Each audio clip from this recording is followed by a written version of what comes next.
Assalamualaikum warahmatullahi wabarakatuh. Berjumpa lagi dengan saya Larswada Warahma. Saya mahasiswa dari Pendidikan Biologi Universitas Maritim Raja Raji. Pada video kali ini saya akan membahas struktur dan fungsi dari ribosom. Nah, deskripsi dari materi ini secara keseluruhan bahwa ribosom itu ternyata memainkan peran sentral dalam sintesis protein, yaitu berorientasi pada mRNA dan asam amino tRNA sehingga membawa kode genetik yang dapat dibaca secara akurat. Adapun yang menjadi topik bahasan pada materi kali ini yaitu adalah pertama struktur dari ribosom, kemudian fungsi ribosom, dan yang ketiga adalah sintesis protein. Struktur ribosom. Ribosom merupakan organel yang berupa padatan dan dia tidak memiliki membran. Dia berukuran sangat kecil, sekitar 20-25 nanometer. Nah, ribosom ini tersusun dari RNA, ribonukleik asid sekitar 60% dan protein sebesar 40%. Nah, ribosom ini dibagi menjadi dua, ada ribosom terikat dan ribosom bebas. Nah, kalau ribosom terikat, dia terikat di permukaan sentral retikulum endoplasma. Sedangkan ribosom bebas, dia itu tersebar di sitoplasma. Ribosom bebas memiliki fungsi sebagai sintesis enzim, sedangkan ribosom terikat memiliki fungsi sebagai sintesis protein.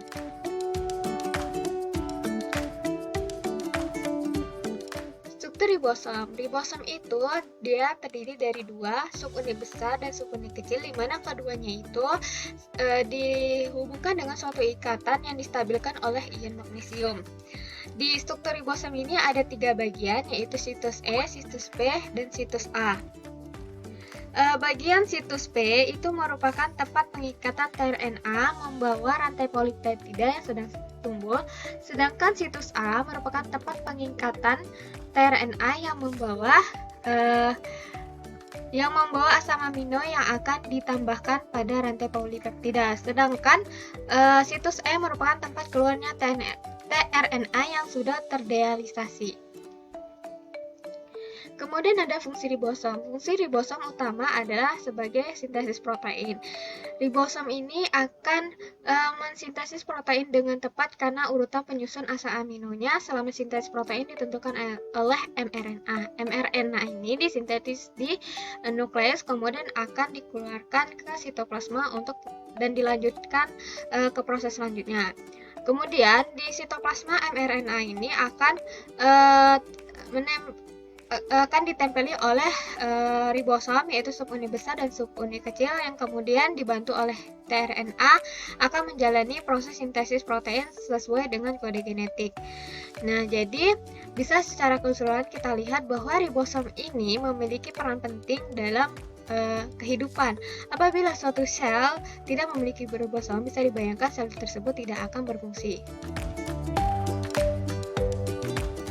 Adapun komponen ribosom saat menjalankan fungsinya, yaitu yang pertama ada mRNA, asam amino, tRNA, dan faktor-faktor. mRNA ini merupakan tempat cetakan protein, kemudian asam amino merupakan senyawa protein penting bagi metabolisme tubuh, sedangkan tRNA merupakan pembawa asam amino spesifik. Sedangkan faktor-faktornya ada tiga, faktor inisiasi, yaitu faktor pemulaan, terus faktor elongasi, faktor yang mempengaruhi pada saat pemanjangan rantai polipeptida, dan faktor terminasi yaitu faktor pengakhiran proses tersebut. Nah, proses sintesis protein. Sintesis protein itu asam amino terbentuk sesuai dengan instruksi genetik dan ribosom memfasilitasi proses transaksi di mana mRNA akan diterjemahkan. Sintesis protein itu ada tiga bahasan, yaitu ada transkripsi. Nah, transkripsi ini adalah sintesis RNA di bawah arahan DNA, di mana nanti molekul di DNA akan diubah basa nitrogennya seperti basa T pada DNA disalin menjadi basa U pada rRNA. Kemudian proses translasi. Proses translasi ini adalah suatu sintesis polipeptida yang terjadi melalui arahan dari mRNA. Sel harus menerjemahkan urutan molekul basa mRNA ke dalam urutan asam amino polipeptida. Kemudian kodon. Kodon ini berupa basa triplet pada mRNA di mana tertulis dengan arah 5 ke 3. Sintesis protein itu terbagi dua proses, yaitu transkripsi dan transkripsi. Yang pertama itu adalah transkripsi. Adapun di transkripsi ini ada komponen molekulernya, yaitu berupa mRNA sebagai pembawa informasi dari DNA menuju ribosom. Kemudian akan ditranskripsi dari untai template suatu gen. Kemudian ada enzim RNA yang memisahkan dua untai DNA dan menggabungkan nukleotida RNA dengan basa pasangannya pada template DNA. Nah, di transkripsi ini ada 3 proses, yaitu inisiasi, elongasi, dan terminasi. Yang pertama, di inisiasi. Sekuen DNA di mana RNA polimerase menempel dan memulai transkripsi dikenal sebagai promotor. Kemudian, di dalam suatu promotor tersebut sudah terdapat sinyal tempat mulainya transkripsi. Selain itu, promotor juga menentukan untai DNA mana yang akan dijadikan template untuk ditranskripsi. Yang kedua, elongasi. Jadi RNA polimerase ini akan bergerak di sepanjang rantai DNA, kemudian dia akan membuka untaian double helix-nya untuk dipasangkan dengan nukleotida RNA. Kemudian suatu enzim menambahkan untai nukleotida yang baru terbentuk sehingga untai RNA ini akan memanjang. Nah, proses yang ketiga yaitu terminasi. Di terminasi ini RNA polimerase akan mentranskripsi suatu sekuen DNA yang disebut signal poliadenilasi AAA. Kemudian pada panjang nukleotida 10-25 suatu protein memotong rangkaian nukleotida RNA tersebut. Proses yang kedua dari sintesis protein adalah translasi. Adapun komponen molekuler dari translasi yaitu pertama adalah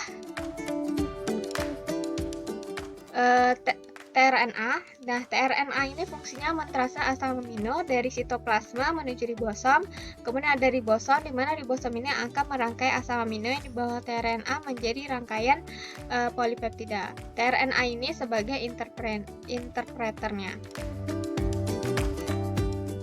Nah, proses sintesis translasi itu ada 3 tahapan, yaitu tahapan inisiasi, elongasi, dan terminasi. Tahap inisiasi ini diawali dengan mengumpulnya mRNA, tRNA yang membawa asam amino pertama dan 2 subunit ribosom. Jadi mRNA tadi yang telah diterjemahkan akan dilepaskan ke sitoplasma. Nah, di sitoplasma ini akan terjadi proses translasi di mana mRNA akan ditempeli oleh 2 subunit besar ribosom, yaitu subunit besar dan subunit kecil. Kemudian di proses elongasi, pada elongasi translasi asam amino ditambahkan satu persatu ke asam amino sebelumnya. Setiap penambahan asam amino ini dibutuhkan protein, yaitu dinamakan protein pemanjang. Elongasi ini berlangsung dalam siklus yang terdiri atas 3 tahap, yaitu pengenalan kodon, pembentukan ikatan peptida, dan translokasi. Yang ketiga yaitu adalah tahap terminasi. Elongasi akan berjalan terus-menerus hingga codon stop pada mRNA mencapai sisi A pada ribosom. Nah, protein yang akan melepas pemanjangan rantai polipeptida ini disebut dengan faktor pelepas. Dia terikat secara langsung pada codon stop di sisi A. Triplet basah UAG, UAA, dan UGA merupakan codon stop yang tidak mengkodekan asam amino, melainkan bekerja sebagai sinyal untuk menghentikan translasi. Sekianlah materi yang dapat saya sampaikan mengenai struktur dan fungsi dari ribosom.